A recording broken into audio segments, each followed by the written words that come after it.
हमारे साथ हैं यूपी सरकार के मंत्री कपिल देव अग्रवाल। मंत्री जी, जगत गुरु रामभद्राचार्य जी की कथा इस समय पश्चिम यूपी में चल रही है और इस दौरान उन्होंने बड़ा बयान दिया है कि देश में हिंदू धर्म के साथ न्याय नहीं हो पा रहा है। वहीं पश्चिम यूपी को लेकर कहा उन्होंने कि पश्चिम यूपी मिनी पाकिस्तान बन गया और आप भी पश्चिम से ही हैं। क्या कहेंगे आप, कैसे हालात हैं वहाँ पे? रामभद्राचार्य जी जगत गुरु शंकराचार्य हैं। दृष्टि ना होने के बावजूद भी उनकी एक दिव्य दृष्टि है, बहुत सारा अनुभव है। सारे वेद शास्त्र, श्रीमद् भागवत, रामचरितमानस उनको कंठस्थ है। कौन से पेज पर कौन सा श्लोक है, उसका क्या अर्थ है, इतनी विद्वता उनके पास है। पर उनके कोई बात वो करते हैं, टिप्पणी करते हैं तो उनका कहीं ना कहीं उनकी दृष्टि उतनी विराट होगी। पर ये बात मैं ज़रूर कहूँगा कि मिनी पाकिस्तान का विषय हो या ना हो, पर पिछले योगी जी की सरकार आने से पूर्व, नरेंद्र मोदी जी के प्रधानमंत्री बनने से पूर्व जैसे पश्चिम उत्तर प्रदेश की हालत रही हैं, चाहे मुजफ्फरनगर रहा हो, चाहे सहारनपुर रहा हो, चाहे अलीगढ़ रहा हो, चाहे मेरठ रहा हो, सब में भरपूर दंगे, मारकाट, हिंदुओं का शोषण, उन पर अन्याय, उनके साथ उनका पलायन। अभी संभल के अंदर घटना हुई है, इतनी बड़ी संख्या में लोगों ने पलायन करने का काम किया है।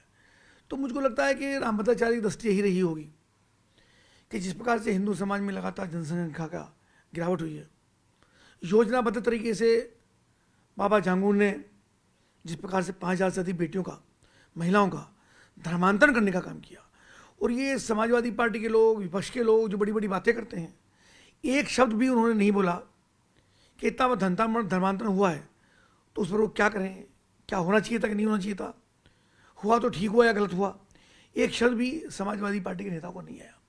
यानी इस प्रकार के व्यवहार होता है समाज में, हिंदू समाज पर अन्याय होता है, लोग बोलते नहीं हैं, और कोई छोटी मोटी घटना होती है तो सब इनके गले बोलते बोलते सूखते नहीं हैं, लगातार चिंगारते रहते हैं। तो मुझको लगता है इसी को लेकर के रामभद्राचार्य ने अपना विचार रखा होगा। आपका भी यही मानना है, जब सपा की सरकार हो या कांग्रेस की सरकार हो तो दंगे हुए और धर्म परिवर्तन हिंदुओं का कराया गया? निश्चित रूप से योजनाबद्ध तरीके से इस काम पे लोग लगे हैं, और समाजवादी पार्टी के लोग हों, कांग्रेस के लोग हों, रोहिंग्या का उनकी घुसपैठ हो, बांग्लादेश हो घुसपैठ हो, उसके ऊपर नहीं बोलते, फिर वोट चोरी का आरोप लगाते हैं। वोट चोरी नहीं हो रही है, उनके जो फर्जी वोट हैं, बांग्लादेशी हैं, रोहिंग्या मुस्लिम्स में हैं, उनकी वोटें कटने का, छटने का काम हो रहा है। इसके कारण से राहुल गांधी आज परेशान हैं, अखिलेश यादव परेशान हैं, तेजस्वी यादव परेशान हैं। उन्हीं सब विषयों को लेकर के समाज के अंदर गुमराह करने का काम एक योजनाबद्ध और षड्यंत्र के नाते करने का काम कर रहा है। लेकिन अखिलेश यादव ने दो टोक कह दिया, अगर वोट चोरी नहीं रुकी तो देश की जनता नेपाल की तरह सड़क पे उतरेगी। बहुत ही दर्दनाक, बहुत ही गैर जिम्मेदाराना, बहुत ही निंदनीय बयान अखिलेश यादव जी का है। नेपाल की तुलना भारत से कर रहे हैं। मैं उनको बता देना चाहता हूँ कि भारत की तुलना नेपाल से बिल्कुल ना करें। भारत के अंदर श्री नरेंद्र मोदी जैसे प्रधानमंत्री हैं, उत्तर प्रदेश के अंदर योगी आदित्यनाथ जैसे मुख्यमंत्री हैं, जो सबको प्यार भी करते हैं, गरीबों का संरक्षण भी करते हैं, सबका सम्मान भी करते हैं। बेटियां हों, बहुएं हों, महिलाएं हों, किसान हों, युवा हों, निर्धन हों, उद्यमी हों, जब सबका सम्मान करते हैं, पर जो आंख दिखाने का काम करता है देश को, उसकी आंखें निकालना भी जानते हैं। ये इलाज प्रधानमंत्री के पास भी है, मुख्यमंत्री के पास भी है।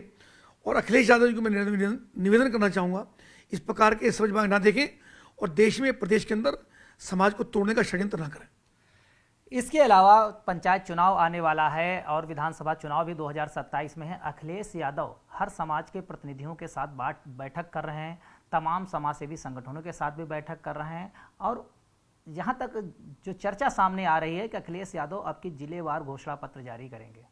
कर सकते हैं, कोई दिक्कत नहीं। सबके पॉलिटिकल एजेंडे हैं, सबका अपना अपना फार्मूला है चुनाव जीतने का।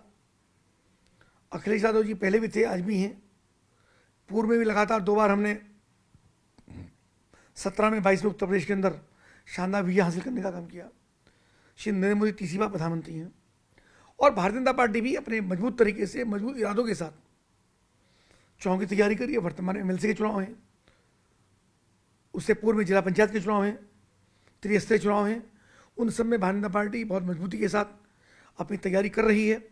एक एक कार्यकर्ता से हमारा संपर्क है, और देश आज देख रहा है कि देश को तोड़ने का षड्यंत्र कौन कर रहे हैं, देश में विघ्न पैदा करने का काम कौन कर रहे हैं, देश में सैनिकों से उनका हिसाब किताब मांगने का काम कौन कर रहे हैं, देश में जातिगत जहर कौन फैला रहा है, हिंदू मुस्लिम का दंगा कौन कराना चाहता है, सामाजिक वैमनस्य कौन पैदा करना चाहता है, ये सब चीज़ लगातार देख रहे हैं। देश में रहकर का देश का अन्न खा करके विदेशों में जाकर देश को बदनाम करने का काम कौन कर रहा है, ये सब चीज़ें समाज ने भी देखी है। छोटा छोटा बच्चा जानता है, 10th क्लास का बच्चा भी समझता है इन बातों को कि देश में कैसा एक योजनाबद्ध तरीके से इन्होंने विश्वभवन करने का काम कर रहे हैं।